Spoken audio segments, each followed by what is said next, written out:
Khamzat Chimaev responds to fake glove touch accusations.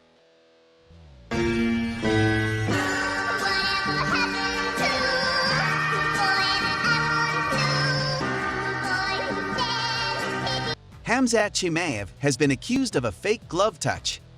During his fight with Kevin Holland, some fans say he played dirty to attack his opponent off guard. When he heard about the criticism, Khamzat seemed surprised at the accusations. Here is what Chimaev has to say in his defense. Khamzat, a lot of fans seem to think that Kevin was reaching out for a glove touch at the beginning when you went in for a takedown. Did you see that, or are they just making things up on the internet? What? Много фанатов говорят, что он пытался дотянуться, перчатками прикоснуться в начале, как спортсменшип, да?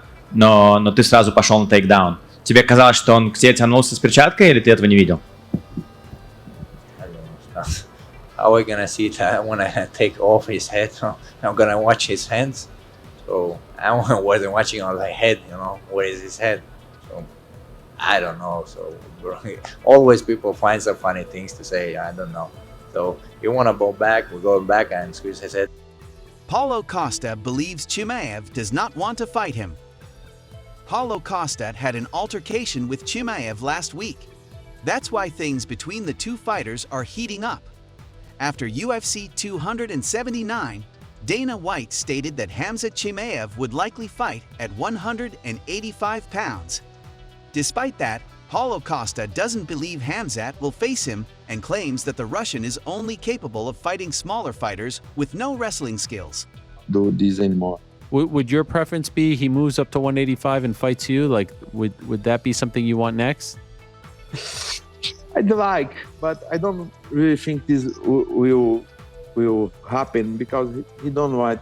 He's avoid fight me. He don't want to fight me. He just want to fight small guys, smaller than him. What I'm talking about. And the guys who has no wrestling, has not take down defense, has no power to fuck him up. He know who I am, and even him, his coach, his manners, the guys don't want that fight. The guys want to fight Kevin Holland. Small guys, Gilbert, I not appreciate that those guys, Gilbert and Kevin Holland, but he choose who he want to fight, What do you think about Paulo's claims? Is Khamzat avoiding Paulo? And how much would you like to see a match between these two fighters? Let us know what you think in the comments below. Jake Paul proposes a $5 million bet to bitch Dana White. Jake Paul has accused Dana White of owing him $1 million after betting against him in his fight against Ben Askren. Following his controversial statements, the young YouTuber and boxer challenged White to bet $5 million on his fight against Anderson Silva and pay him the money he owed.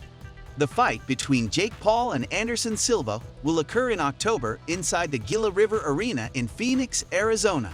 If Paul wins, he could face Nate Diaz in early 2023. So far, White has not yet responded. And Dana, I know you're watching, bro. You still owe me $1 million from when you bet against me on Ben Askren. But I want you to come out of hiding, stop being a bitch, and make a bet against me and Anderson. And actually pay up this time, because you didn't think I would take this fight. So let's make a bet. Let's put $1 million. Let's put $2 million. Let's put $5 million on it. But I bet you won't, Dana, because you're a bitch. Nate Diaz felt bad about Li Jingliang, and Dana White believes he won the fight. Li Jingliang had the worst luck among all the fighters at UFC 279. During the lead-up, he got a nice custom suit and was excited to show it off at the press conference. Unfortunately, that Khamzat Chimaev scandal led to the cancellation of the press conference. The next day, Chimaev badly missed his weight cut. Despite this, the UFC granted him the privilege of fighting Tony Ferguson, Jingliang's opponent. Therefore, the Chinese fighter had to fight an opponent who was not remotely popular. Although Jingliang showed exceptional performance, he was defeated by a split decision, and many fans have shown their anger. In response, White has stated that he strongly disagreed with the judge's decision and believed Jingliang won the fight. But for Nate Diaz, the worst part about that fight is that Jingliang never got a chance to show off his suit. Or Holland, they didn't want to let me fight Chang Li Man, that motherfucker had the dopest suit in the press conference. I think his name is Li Jingliang. Saying, you know what I was talking about. I didn't mean to do that to him. Did you guys see the suit? It was dope. Yeah, I felt bad for him with that one, though. They should have showed him love. Was there any They possibility didn't that show him a little love, huh? You seen him try to get in a press conference? was there ever a chance that the fight would not happen at all, that you wouldn't have fought tonight? Was that ever a possibility? I don't think they were gonna let it. Dana, right here.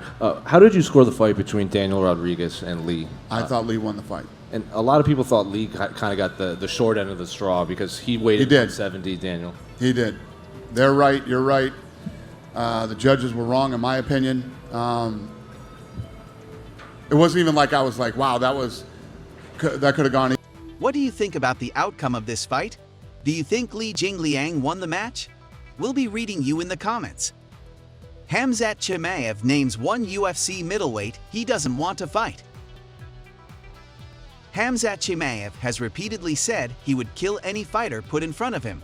However, there is one person he would not like to face under any circumstances. According to the Russian, he would rather not fight former UFC middleweight champion, Robert Whittaker. The reason? He likes him as a person. During the UFC 279 post-fight press conference, he acknowledged that he would like the opportunity to spar with him. And he has shown that he still has the desire to rip fighters who keep criticizing him. We'll find some guy who will like Diaz there. So nobody gonna say Diaz's name there. If we say it, they will kill them, you know? So what? What now? Makes most sense for you next? A Colby Covington, maybe a Robert Whittaker up at middleweight? Like, what makes sense to you? Who's it, Robert? Robert Whittaker?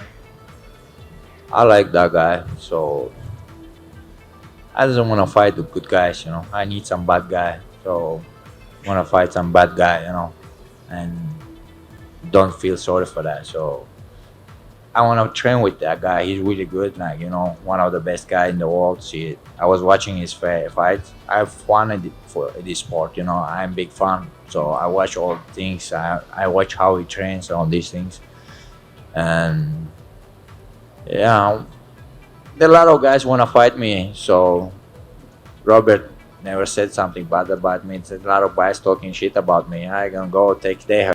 Hasbulla just signed with the UFC.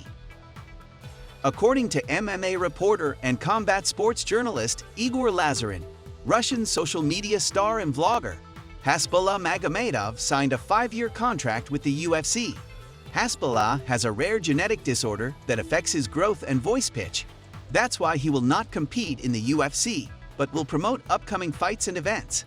Hasbulla has attended several UFC events, including UFC 267, where he entered the octagon following Islam Makhachev's submission victory over Dan Hooker. He even came close to facing Abdu Rozik, a well-known musician who suffers from a similar condition. Even if the bout was cancelled, there is still hope that one day we will see Hasbulla fight. Paddy Pimblett opens up about his fight with depression. Paddy Pimblett has been one of the first UFC fighters to speak openly about his struggle with depression. To speak openly about his UFC London in July, he asked those with loneliness or depression issues to talk to their friends or family about it. Pimblett's speech was inspired by the loss of one of his close friends in the run-up to his fight. However, Pimblett has been dealing with his mental health issues for years. During the Q&A session, he talked about how dark things had become for him and how his support network had saved him. Family, me teammates, me fiance, you know what I mean? All the people closest to me. Like, I've said it plenty of times, without them I don't know even if I'd still be here now. Because I have had some dark times myself, lad, and I have questioned a lot of things in my own head, whether I'd do this and do that, and I mightn't be here now if it wasn't for all them people close to me. What kind of advice can you give us to, you know, if we are in those moments, what can we do to, like, really get to our feet and just keep going? You know the saying, get it off your chest, it's real. Like, it was like the end of 2018, I got in a proper bad place, lad. Proper bad place, was just waking up crying every morning. The missus would get up and go to work, and I'd normally just roll over and go to sleep. I was rolling over and just crying for like an hour every day. So I had to like get over that, and to get through it I had to speak to people, lad. Get it off your chest saying is the most real thing in the world. Because as soon as I spoke to one of my mates, and then I went and spoke to someone else, spoke to my coach, spoke to my missus, the next morning I woke up and I didn't cry. You know what I mean? The next morning, like I felt like a weight had been lifted off my shoulders. If you're going to someone saying, "Oh, I feel down," and this and that, they're not putting their arm around you and going, "How are you? You all right? Talk to me." And they're going, "Oh, I feel great, mate. You're a piece of." They're not your real mate. Don't speak to them. That's all for today, guys. If you want to know the latest UFC news, subscribe to the channel, hit the notifications bell, and click the like button so you don't miss any details about the upcoming fights. Thanks for watching. See you soon.